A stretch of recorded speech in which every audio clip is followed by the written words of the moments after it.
अस्सलाम वालेकुम। मैं हूं नूरुल आरफीन सिद्दीकी और आप देख रहे हैं आरफीन नामा।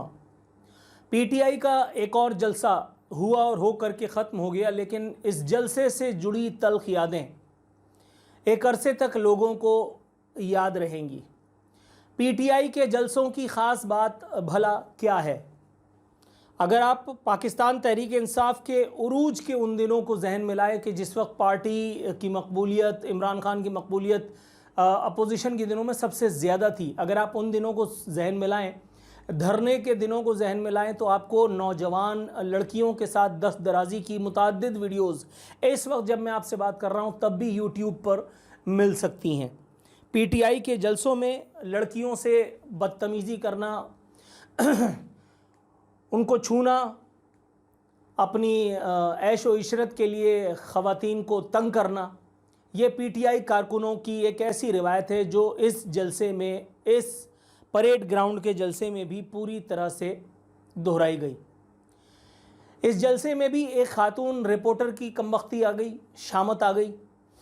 उनको भी बाज़ाब्ता तौर पर पीटीआई के कारकुनों की तरफ से, यानी खिलाड़ियों की तरफ से, यानी इमरान खान के अंधे मुक़ल्लिदों की जानिब से बाज़ाब्ता तौर पर हिरासा फरमाया गया। अब मुझे महज एक बात का धड़का है, और वो क्या? मुझे धड़का इस बात का है कि अब कहीं ये रिपोर्टर भी एंकर बन के हम पे नाजिल ना हो जाए, क्योंकि पहले वो एक सना मिर्ज़ा, उससे पहले गरीदा फ़ारूकी, चैनल्स ने यानी अजीब एक रिवायत ढूंढी थी कि मर्दों के जलसे में बाकायदा औरत ख़वातीन रिपोर्टर्स को भेज करके, और ताकि उनको, मतलब आप समझें, मैं हर बात खुल करके कहूँ, सना मिर्ज़ा के साथ जो कुछ हुआ, उनकी रोती हुई वीडियोज़ आई, मुंह बिसोड़ती हुई वीडियोज़ आई, उनके साथ दुनिया की सिंपैथी हुई, उसके बाद वो हमारे सर पर टन से आकर के और कंटेंट लेस एंकर की तरह से बैठ गई। अल्लाह का शुक्र है, सुम्मा अल्हम्दुलिल्लाह, उनकी रोज़ी तेल हुई। उसके बाद फिर ये गरीदा फ़ारूकी जो है ये आ गई, इनकी अभी तक चल रही है। मुतअद्दिद चैनल से निकाली जा चुकी हैं। नून लीग की जय्यद वर्कर है, नून लीग की जय्यद वर्कर है। मैंने अपनी आँखों से इनको, अल्लाह माफ़ करे, खैर वो ज़ातियात की बात हो जाती है, उसको छोड़ देते हैं। मैंने अपनी आँखों से इनको जरदारी को सर यू आर ग्रेट कहते हुए देखा है। खुदाए वाहिद की कसम, उस वक्त कमरे में कम से कम 100 अफराद तो ज़रूर होंगे। एंकर्स की मैं बात कर रहा हूँ, मैं भी वहीं था। वो आखिरी और पहला इवेंट था जो मैंने बाज़ाब्ता तौर पर कोई अटेंड किया। लड़काना में वज़ीर आला मुराद अली शाह की फरमाइश पर मैं उस वक्त वो गया था पिछले चैनल पे। तो वहाँ जब जरदारी साहब कमरे में तशरीफ़ लाए हज़रत बिलावल के साथ, ये खातून अजीब से हुलिये में, और ये जो तीर की तरह लपकी, और जाकर के पहला जुमला इसने कहा है, सर यू आर ग्रेट। मतलब जरदारी भी हैरत से इसको देख रहा था कि यार दुनिया मुझे क्या क्या कहती है और ये मेरे मुंह पे झूठ बोल रही है। अल्लाह की पनाह, तौबा इस्तग़फ़ार। बहरहाल जिसके साथ भी ये सब कुछ हुआ है भाई, उनको संभालो पहले, और पहले इस बात को इंश्योर कर लो कि ये खातून ब्यूरो चीफ या एंकर पर्सन या एंकर बन के हमारे सरों पे ना आ जाएं, बाकी सब खैरियत है। दूसरी जानिब सरकारी टीवी की डीएसएनजी के साथ भी जुल्म व ज़्यादती के पहाड़ तोड़े गए हैं। सरकारी टीवी की डीएसएनजी पर भी जो है वो जुल्म और जबर की दास्तानें दोहराई गई थी। अल्लाह की पनाह, अल्लाह की पनाह, किधर गई वो खबर?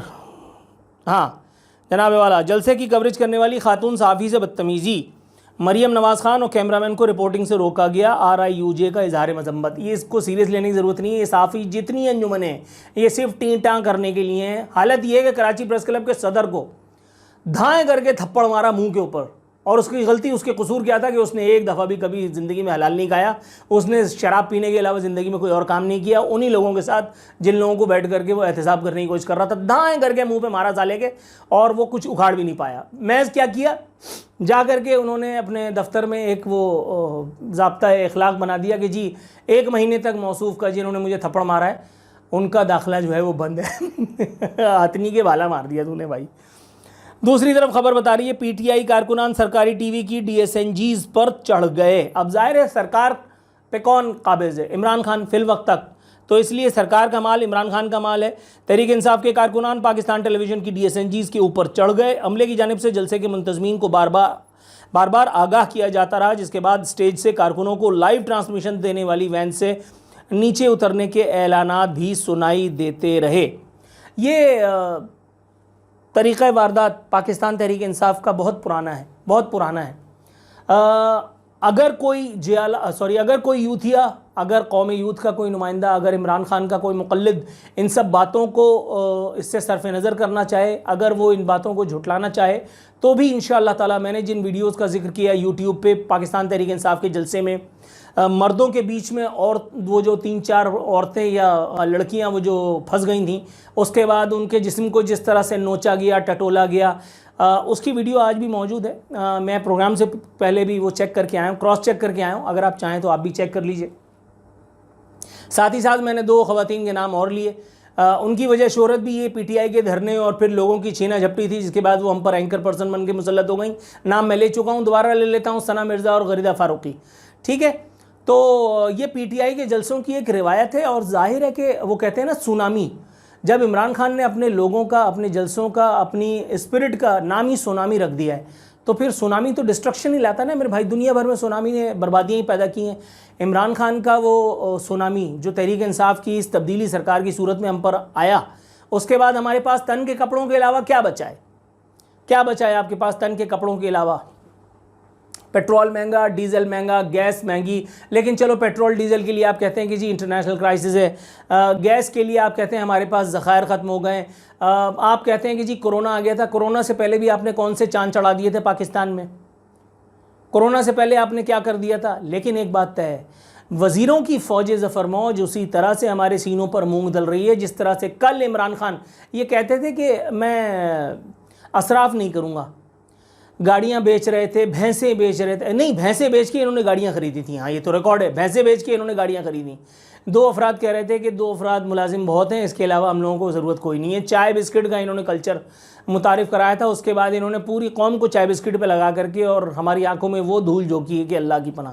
तो बस इस्तग़फ़ार, सादगी और किफ़ायत शारी की बातें करके ये हज़रत आए थे और उसके बाद पूरे 50 से ज़ायद मिनिस्टर्स, स्टेट मिनिस्टर्स आज भी हमारे सीनों पर, इस वक्त भी जब मैं आपसे बात कर रहा हूँ, तो मूंग दलने का बाज़ाब्ता तौर पर फरीज़ा सर अंजाम दे रहे हैं। ऐसे ऐसे लोग मिनिस्टर्स हैं कि जिनको मेरा ख्याल है संतरी नहीं होना चाहिए था, मंत्री हैं। फवाद चौधरी की मिसाल ले लो, शेख रशीद की मिसाल ले लो, असद उमर की मिसाल ले लो, अली जैदी की मिसाल ले लो, फैसल वाडा की मिसाल ले लो, जो अब बहरहाल नहीं है लेकिन उसे बहुत पहले ही मार दिया जाना चाहिए था, यानी इस एक पोजीशन से। इसके अलावा यानी शहरियार आफरीदी की अगर बात कर लो, इसके अलावा वो जो क्या नाम है रेहाम खान ने जिसके ऊपर किताब लिखी है,